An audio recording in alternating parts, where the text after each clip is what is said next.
Kwa majina naitwa Mwanamisi Jafari, nacheza timu ya Mshikamano City na nafasi yangu center back.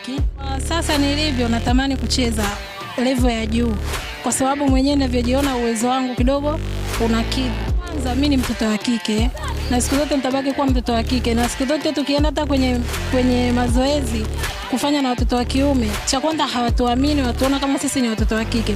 Lakini kwa sababu mwenyewe najiamini, naamini kitu ambacho nakifanya naweza nikafanya naye, nikaonyesha uaminifu wangu, nikafanya naye vizuri, nikamaliza.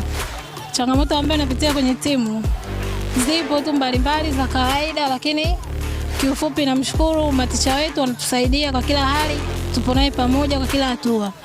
Cha kwanza, watoto wa kike hatupendi mazoezi.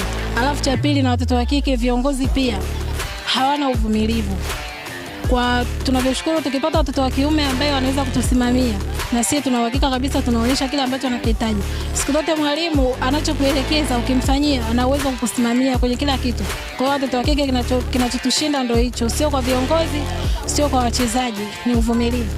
Naomba wadhamini watudhamini tucheze mashindano mengi kwa sababu watoto wa kike tunajisahau sana. Tunaweza tukacheza ligi daraja la kwanza, tunakuja kufuata tena ligi ya mkoa kwa sababu pana umbali kidogo. Kwa hiyo watoto wa kike tuna kitu cha kujisahau. Kwa hiyo tunachoomba wadhamini wajitokeze kwa wingi, tucheze mashindano mengi ili tuzidi kuongeza level yetu. Kiufupi, timu yoyote kubwa siwezi kuchagua kwa sababu sijui riziki yangu iko wapi, ila ni timu yoyote ile kubwa natamani kucheza. Nje ya Tanzania, hata ndani ya Tanzania sio vibaya, riziki kutoka kwa Mungu. Mchezaji ananivutia kwa Tanzania kwa sababu siendi sana mipira ya nje, sifuatilii sana. Kwa ndani, mchezaji ambaye ananivutia Tanzania, naweza nikachukulia tu mfano mfupi Aisha Masaka, Clara. इस वीडियो को लाइक करें,